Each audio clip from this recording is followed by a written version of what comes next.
Sini kita akan lihat aksesori yang perlu ada untuk bukan hanya memudahkan kerja kita apabila kita keluar mengambil foto, tetapi juga akan dapat menolong memanjangkan jangka hayat kamera kita.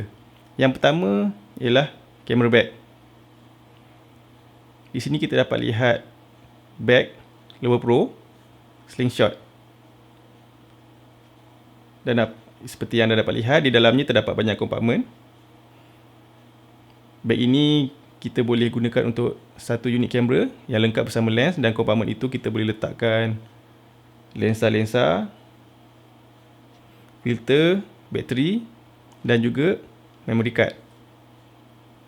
Dan kelebihan bag kamera ini juga, ia mempunyai satu penutup yang kalis air yang boleh digunakan untuk menutup seluruh bag apabila keadaan hujan.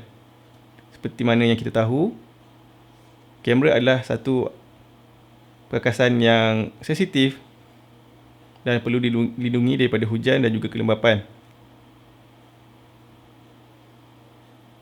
Kebaikan bag kamera ini juga, ia mempunyai banyak kompartmen yang boleh diubah-ubah mengikut keperluan, dan juga mempunyai banyak poket.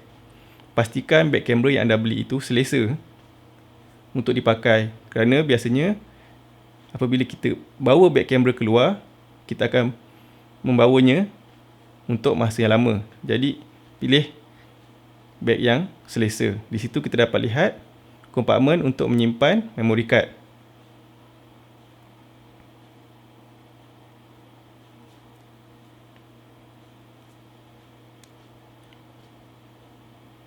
Bag kamera ini juga mempunyai banyak kompartmen lain.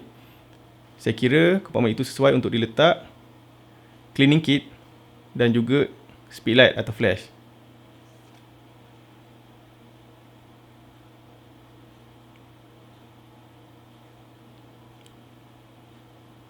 Perkara yang kedua yang perlu kita ada ialah bateri tambahan. Saya rasa untuk satu sesi fotografi di luar, satu unit bateri adalah mencukupi. Tetapi untuk mengelakkan berlaku keadaan di mana bateri kamera anda tidak mencukupi, adalah baik sekiranya anda membawa unit bateri yang lebih. Seterusnya adalah kad memori tambahan. Kad memori ini terdapat berbagai-bagai jenis, iaitu seperti yang ditunjukkan di sini ialah SD card. Juga terdapat CF card.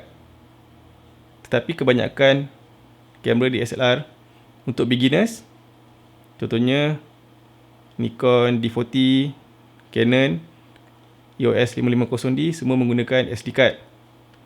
SD card ini juga mempunyai berbagai jenama, berbagai speed dan juga kapasiti. Yang paling kecil ialah 1 gig, di mana saya rasa sudah agak susah hendak kita cari sekarang, dan juga paling besar sekarang saya rasa 32 gig. Pastikan juga anda membeli kapasiti yang mencukupi untuk kegunaan anda dan juga dengan speed yang agak pantas. Setiap kamera DSLR untuk beginners selalunya mempunyai pop-up flash di atas unit kamera itu. Tetapi saya rasa pop-up flash ini tidak mencukupi. Oleh itu, jika anda ingin gambar yang anda hasilkan berkualiti lagi tinggi, saya cadangkan anda beli external flash atau speedlight. Di sini kita dapat lihat speedlight daripada Nikon. Pastikan speedlight yang anda beli ini boleh diubah sudut pancaran cahayanya dan bukan jenis tetap. Dapatkan juga bateri boleh cas semula tambahan untuk digunakan bersama-sama dengan speedlight. Di sini anda dapat lihat speedlight daripada Nikon ini, SB800, yang boleh diubah-ubah sudut pancaran cahayanya. Ini adalah berguna sekiranya anda mahu flash anda membuat pancaran ke atas atau mengambil gambar menggunakan cahaya menggunakan cara bounce. Di situ anda dapat lihat ialah bateri-bateri boleh cas semula yang akan digunakan bersama-sama dengan spotlight tersebut. Anda juga boleh menggunakan bateri alkaline, tetapi saya rasa agak bazir sekiranya menggunakan bateri alkaline kerana anda perlu membeli bateri baru setiap kali bateri itu habis. Dengan membeli bateri boleh dicas semula, anda hanya perlukan cas sahaja bateri-bateri ini dan gunakan semula dengan spotlight. Anda hanya perlu cas semula bateri-bateri ini apabila anda mahu gunakannya.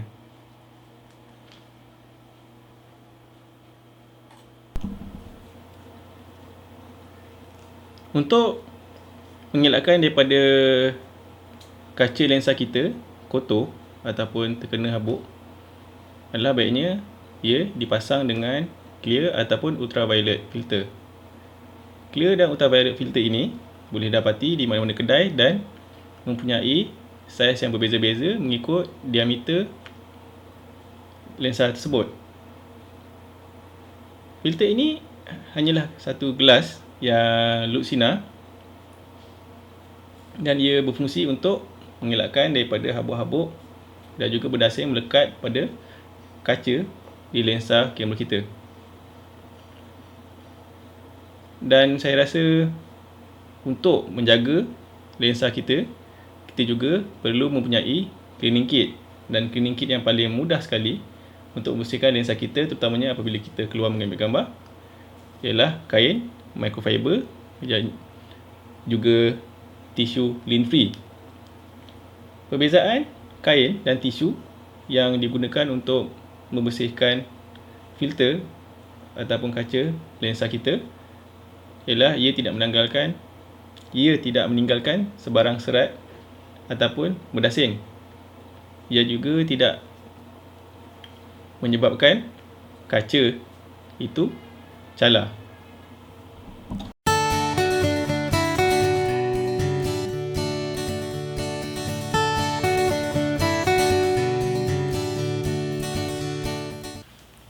Okay, setelah kita pasang lensa ke badan kamera,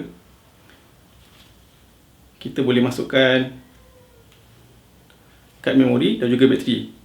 Dan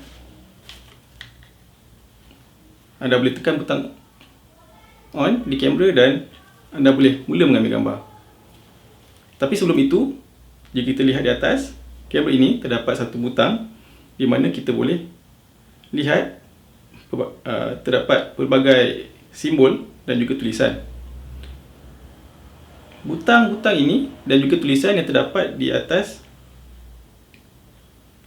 butang ini mungkin berbeza mengikut jenama dan model kamera. Di sini contoh yang saya gunakan untuk video ini ialah kamera Canon EOS 550D. Dan jika anda lihat, ada kamera mempunyai paparan LCD di atas, ada juga tiada. Yang saya ingin tekankan di sini ialah butang ini, di mana terdapat mode-mode yang boleh kita pilih untuk mengambil gambar mengikut keperluan. Secara amnya, mode ini terbagi kepada dua, iaitu mode asas, iaitu mode yang sering digunakan oleh mereka yang baru menggunakan kamera DSLR ataupun tidak mahir, kerana dengan memilih mode ini kita boleh memilih mengikut kehendak kita dan tanpa perlu mengusik fungsi-fungsi lain. Dan juga terdapat satu bahagian di mana kita panggil mode kreatif, di mana mode-mode ini adalah mode-mode manual, di mana kita dibolehkan mesetkan fungsi-fungsi di dalam kamera ini dengan lebih kreatif lagi. Dan gambar yang dihasilkan dengan mode kreatif ini mungkin berbeza sedikit dengan mode asas, kerana kita boleh mengambil gambar mengikut kehendak kita.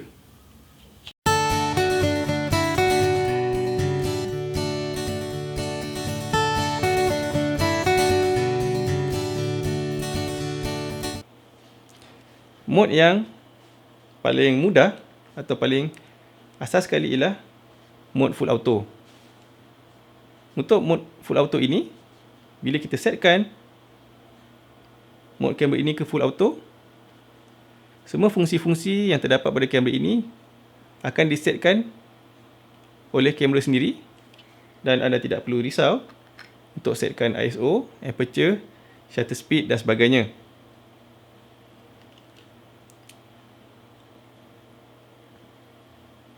Dan mode yang kedua ialah mode flash off. Mode flash off ini juga sama seperti mode full auto, cuma apabila kita pilih mode ini, fungsi flash sama ada flash pop up, yang ada pada kamera ini, ataupun flash yang kita letakkan, speed light yang kita letakkan pada kamera akan di-off-kan.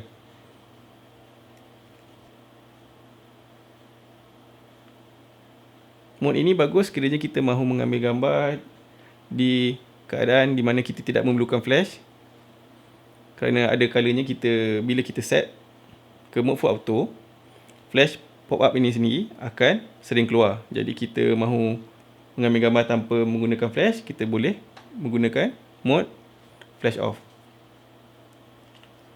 Mode seterusnya ialah mode portrait. Untuk mode portrait ini, aperture akan disetkan rendah untuk memberi efek depth of field yang shallow kepada objek. Ini kerana apabila kita pilih mode portrait, kita mahu gambar kita itu fokus kepada objek tersebut dan tidak kepada persekitarannya, dan kita mahu objek image itu sharp, iaitu jelas, dan image persekitarannya sedikit kabur.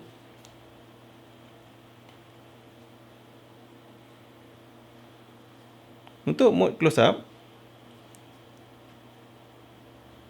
aperture akan disetkan tinggi. Ini kerana kita tidak mahukan depth of field yang shallow, dan